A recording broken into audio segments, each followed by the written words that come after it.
No, gimnasia allí. Y nosotros ahora seguimos con otro tema, el que habíamos anunciado y que tiene que ver con este recurso de amparo que llevó adelante el juez Alejandro Recarey para conocer los contratos que el Estado uruguayo firmó con el laboratorio Pfizer para comprar las vacunas anti-COVID. Pero dentro de las solicitudes, de las distintas solicitudes y preguntas que presentó el magistrado, algunas tienen que ver con un aspecto más médico, respecto a el contenido, los componentes de las vacunas, especialmente pensando en la franja de los más pequeños. Y para hablar un poco más del tema, conocer sobre esto, estamos recibiendo con muchísimo gusto a el doctor Gustavo Tamosiunas, director de Farmacología y Terapéutica del Hospital de Clínicas, a quien ya recibimos en Ciudad Viva. Doctor Tamosiunas, bienvenido. ¿Qué tal? ¿Qué tal? Buenos días, mucho gusto. Y gracias por la atención. Por favor, realmente el gusto es nuestro.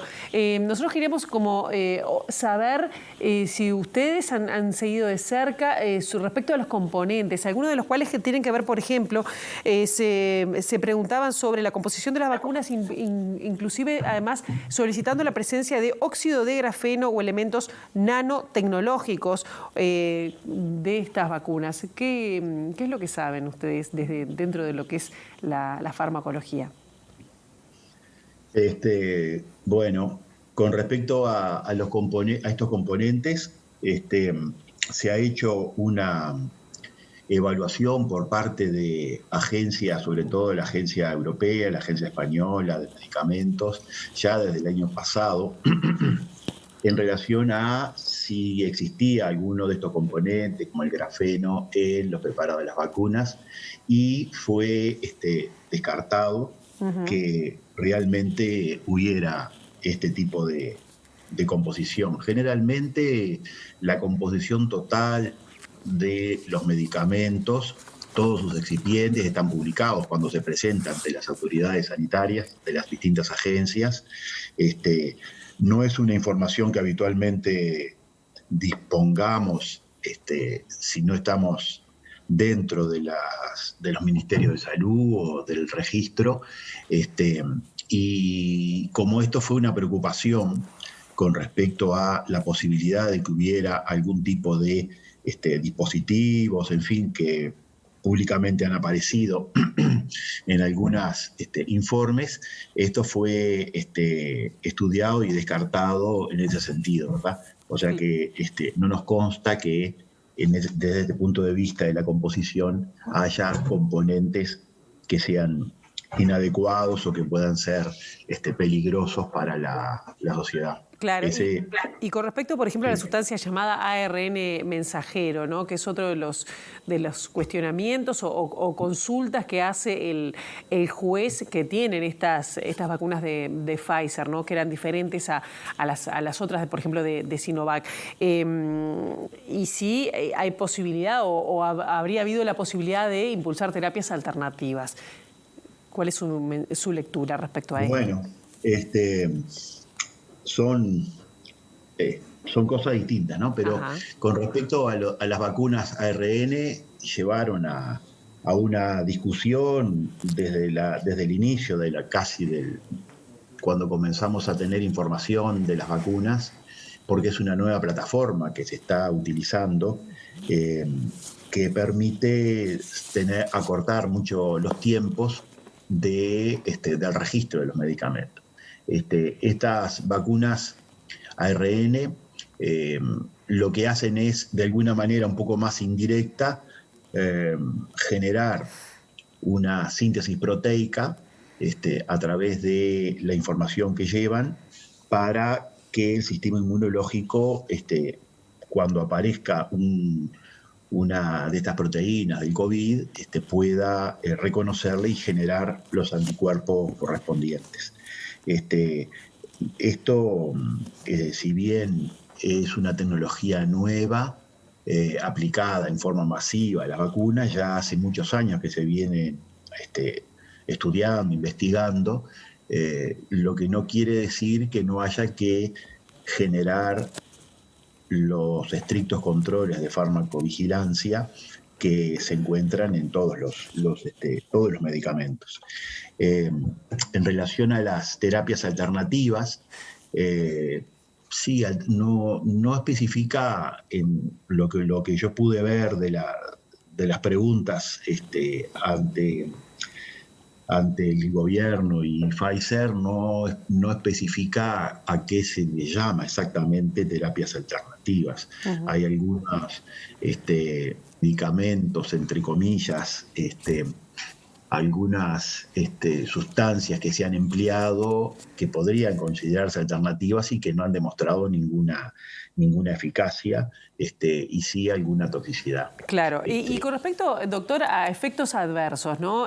Algunas personas, bueno, típico de algunas vacunas, o se sintieron mal, eso estaba como previsto, anunciado, pero ¿se puede esperar o pensando en lo que ha sucedido en países que comenzaron a vacunar antes, sobre todo en la población infantil, ¿se han observado o se pueden esperar efectos adversos, pensando además los reparos que tienen los padres y las madres para vacunar a los más pequeños? Sí, efectos adversos siempre van a aparecer. Primera cosa, cualquier medicamento que utilicemos va a provocar efectos adversos.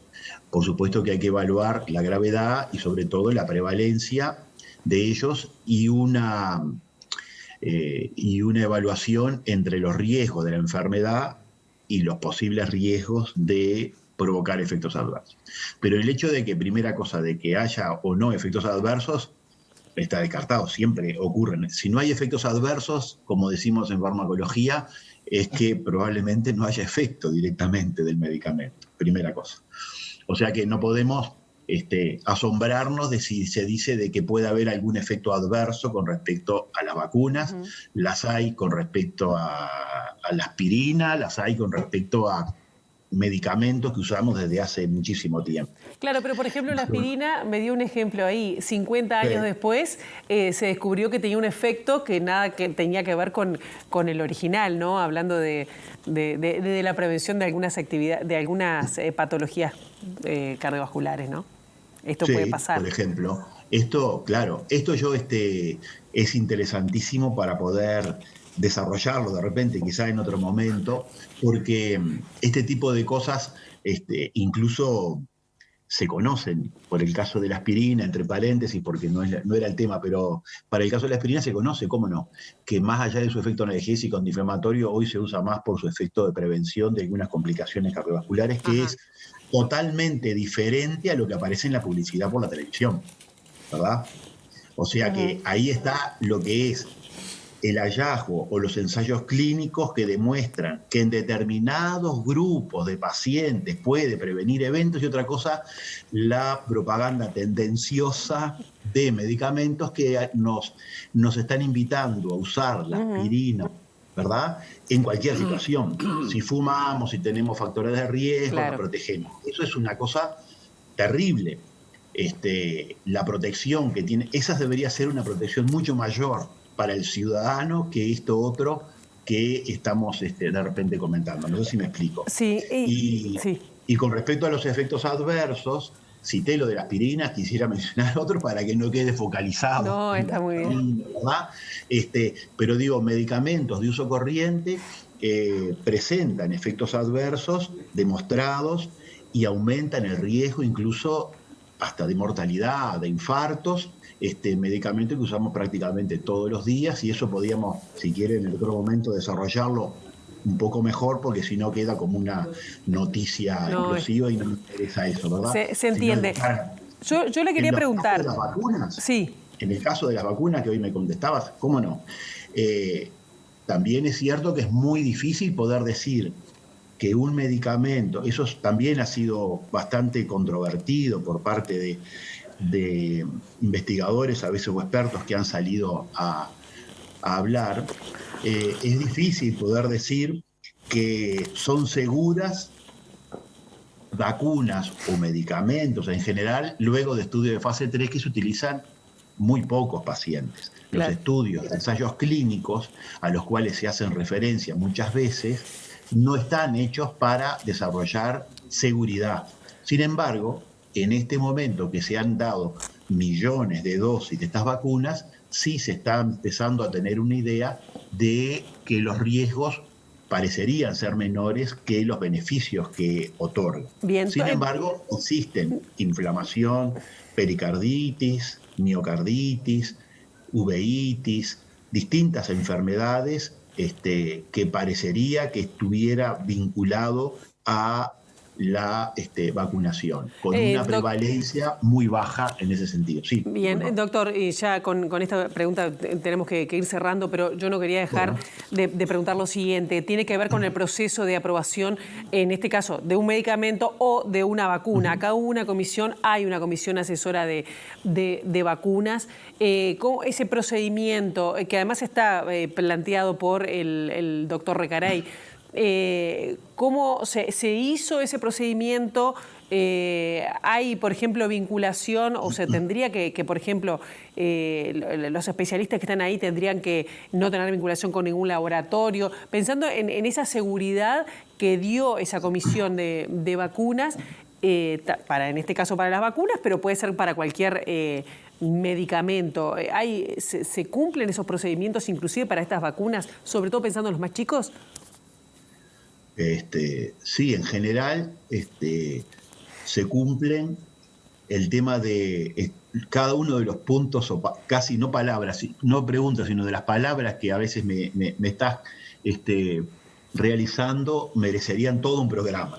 Porque el tema de los conflictos de interés vinculados a los medicamentos en la industria farmacéutica es algo realmente delicado que ocurre en todo el mundo y que no está bien. Me parece que el tema de la transparencia, que es una de las cosas que está preocupando, y las cláusulas de confidencialidad que existen con respecto a la autorización, ¿verdad? Existen para todos los medicamentos y para muchísimos de los, por algo es que muchas veces se detienen o se retrasan los famosos TLC, porque hay cláusulas, ¿verdad?, de confidencialidad que nos estamos enterando que ocurren para todas estas situaciones. Ahora bien, para los medicamentos, yo creo que cada vez es más importante que haya más transparencia y que se ceda. Y acá no hubo esa transparencia, capaz que... Bueno, sí, como también, te repito, como también es porque creo que hay que sacarle un poco de comprimirlo de que hay algo específico con las vacunas. En realidad, ese tipo de confidencialidad ocurre para todos los medicamentos y en realidad siempre está la discusión del equilibrio entre el derecho a la salud y el derecho a la información o el derecho de las empresas, ¿verdad? Esto se ha discutido en todo el mundo. Si no firmás una cláusula de confidencialidad, bien, no te venden la vacuna. Claro. Lo vamos a tener que seguir en otro momento, doctor, porque realmente no, el tema da para mucho y no va a ser la última vez que lo estamos convocando, quizás la próxima vez en piso, porque estos temas nos interesan y mucho.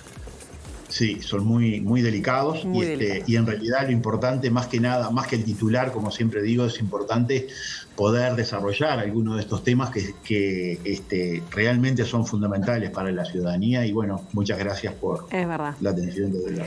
No, gracias a usted por estos minutos y seguramente lo vamos a estar convocando nuevamente. Gracias. Bueno.